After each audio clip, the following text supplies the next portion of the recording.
ஓம் சாந்தி. நாம் அமைதி பலத்தின் மூலம் உலகத்தை தூய்மையாக்குகின்ற ஆத்மா. நாம் தந்தையிடம் வெற்றி என்ற திலகத்தை பெறுகின்ற ஆத்மா. நாம் நம்மை மாற்றுவதற்கான நேரத்தை குறிக்கின்ற ஆத்மா. இந்த ஞானம் நம்மை குளிர்விக்கின்றது. இந்த ஞானத்தின் மூலம் காமம் கோபத்தின் தீ அணைந்து விடுகின்றது. நாம் ஆத்ம அபிமானியாக ஆகி தந்தையை நினைவு செய்கின்றோம். நினைவு செய்வதற்கு தனிமை அதிகம் தேவைப்படுகின்றது. நமக்கு முதலான எதிரியே தேக அபிமானம்தான். நாம் இப்போது ஆத்ம அபிமானியாக ஆகின்றோம். இங்கே நாம் ஆத்மா என்று சிந்தனை செய்கின்றோம். நாம் பரம்பிதா பரமாத்மாவை நினைவு செய்கின்றோம். நாம் எந்த அளவிற்கு நினைவு செய்கின்றோமோ அந்த அளவிற்கு பாவங்கள் அழிந்து கொண்டே செல்கின்றது. ஞானத்தில் குளுமை இருக்கின்றது. இதில் காமம் கோபத்தின் தீ அழிந்து விடுகின்றது. தந்தை அல்ப காலத்திற்கு மன ஆசைகளை பூர்த்தி செய்து விடுகின்றார். நமக்கு ஆஸ்தி ஒரு தந்தையிடமிருந்துதான் கிடைக்கின்றது. தூய்மையற்றவர்களை தூய்மையாக்கக்கூடியவர் ஒரே ஒரு தந்தையாவார். நாம் இப்போது தூய்மையாக ஆகின்றோம். நிராகாரமான தந்தை வந்து நமக்கு கற்பிக்கின்றார். நம் அனைவருடைய புத்தியும் சிவத்தந்தையின் பக்கம் இருக்கின்றது. தந்தை நமக்கு கற்பித்து தூய்மையாக்குவதற்காகத்தான் வருகின்றார். நாம் தூய்மையாகி இந்த லட்சுமி நாராயணன் அளவிற்கு உயர்ந்த பதவியை நாம் அடைகின்றோம். அறிவியலின் மீது அமைதி வெற்றி அடைகிறது. நாம் இந்த உலகத்தை தூய்மையாக ஆக்குகின்றோம். முதலில் நம்மை நாம் தூய்மையாக்கிக் கொள்கின்றோம். இப்பொழுது நாம் சாந்தி தாமத்திற்கு செல்ல வேண்டும். அதுதான் நம்முடைய வீடாகும். நினைவு யாத்திரைக்குதான் தந்தை அதிக முக்கியத்துவம் கொடுக்கின்றார். நடக்கும் போதும் எங்கும் அங்கு போகும் போதும் வரும் போதும் நினைவு செய்வதற்கான பயிற்சியை மேற்கொள்கின்றோம். பாரதவாசிகளுக்கு கீதை ஒன்றுதான் படிப்பாகும். நாம் யோக பலத்தின் மூலம் 5 விகாரங்களின் மீது வெற்றி அடைகின்றோம். நம்முடைய சண்டை 5 விகாரங்களோடு தான் ஆகும். நம்முடைய பயிற்சி ஒன்றே ஒன்றுதான், யோக பலம் மட்டுமே.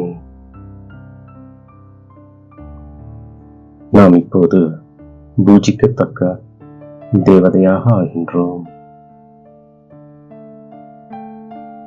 பிறகு ராஜ்யம் செய்வோம். தந்தை ஏழை குழந்தைகளாகிய நம்மை செல்வந்தர்களாக ஆவதற்கான யுக்தியை கூறுகின்றார். நாம் இங்கே எதை மாற்றுகின்றோமோ அது புது உலகத்தில் நமக்கு 100 மடங்காக கிடைக்கின்றது. இந்த சமயத்தில் சாதாரண ஏழை தாய்மார்களாகிய நாம் முயற்சி செய்து உயர்ந்த பதவியை அடைந்து விடுகின்றோம். தாய்மார்களாகிய நாம் இயங்கியத்தில் உதவி ஒத்துழைப்பை அதிகம் செய்கின்றோம்.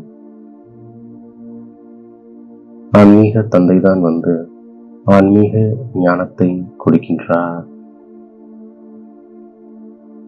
தந்தை நம்மை முயற்சி செய்து வைத்துக் கொண்டே இருக்கின்றார். பகவான் வந்து எந்த ஞானத்தை கற்றுக் கொடுக்கின்றாரோ அது பிறகு மறைந்து விடுகின்றது. நாம் நமக்கு சமமாக மாற்றும் சேவையை செய்கின்றோம்.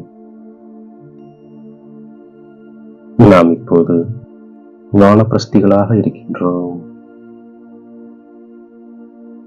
நாம் தந்தையை மட்டும் நினைவு செய்தோமெனில் வானப்பிரஸ்தத்தில் சென்று விடுவோம். இது பகவானின் மகா வாக்கியம். நமக்குள் குஷியின் கைத்தட்டல் எப்போதும் ஒலித்துக் கொண்டே இருக்கின்றது. நாம் சேவையும் செய்கின்றோம், படிக்கவும் செய்கின்றோம், தந்தையையும் நினைவு செய்கின்றோம், பின்னர் ஆஸ்தியையும் அடைகின்றோம். உலகத்தில் அமைதியை ஸ்தாபனை செய்பவர் எஜமானாக இருக்கின்றார். தந்தை நம்மை முயற்சி செய்து வைத்துக் கொண்டே இருக்கின்றார். நாடகத்தின்படி சேவை நடந்து கொண்டே இருக்கின்றது. பாக்கிய வள்ளல் தந்தை தினமும் அமிர்த வேளையில் நமக்கு வெற்றி திலகம் இடுகின்றார். நம்பிக்கைக்குரிய பிராமண குழந்தைகளாகிய நாம் ஒருபோதும் கடினம், உழைப்பு எனும் வார்த்தைகள் வாயில் மட்டுமல்ல எண்ணத்திலும் வருவது கிடையாது. நாம் சகஜ யோகியாக இருக்கின்றோம். சதா உள்ளமெனும் ஆசனத்தில் அமர்ந்தவராக இரக்க மனம் உள்ளவராக நாம் ஆகின்றோம். பெருமை, சிறுமை முதலியவற்றை நாம் அளிக்கின்றோம். நாம் சங்கதோஷத்திலிருந்து நம்மை மிகவும் பாதுகாத்துக் கொள்கின்றோம். ஒருபோதும் தூய்மையற்றவர்களின் சேர்க்கையில் நாம் வராமல் இருக்கின்றோம். அமைதி பலம் மூலம் இந்த உலகத்தை தூய்மையாக்கும் சேவை செய்கின்றோம். நாடகத்தை நல்ல விதத்தில் புரிந்து கொண்டு நாம் மகிழ்ச்சியாக இருக்கின்றோம். நம்முடையது அனைத்தையும் புதிய உலகத்திற்காக நாம் மாற்றிவிடுகின்றோம். தந்தை மூலமாக வெற்றி எனும் திலகம் பெற்று சதா நம்பிக்கைக்கு உரியவராகி உள்ளமெனும் ஆசனத்தில் அமர்ந்திருக்கும் ஆத்மா நாம். உலக மாற்றத்திற்கான தேதியை பற்றி யோசிக்காமல் நம்மை நாம் மாற்றுவதற்கான நேரத்தை குறிக்கும் ஆத்மா நாம். நம்மை தேடி கண்டெடுத்த இனிமேலும் இனிமையான தாயும் தந்தையுமாகிய பாப்தாதாவிற்கு கோடான கோடி நமஸ்காரங்கள். ஓம் சாந்தி.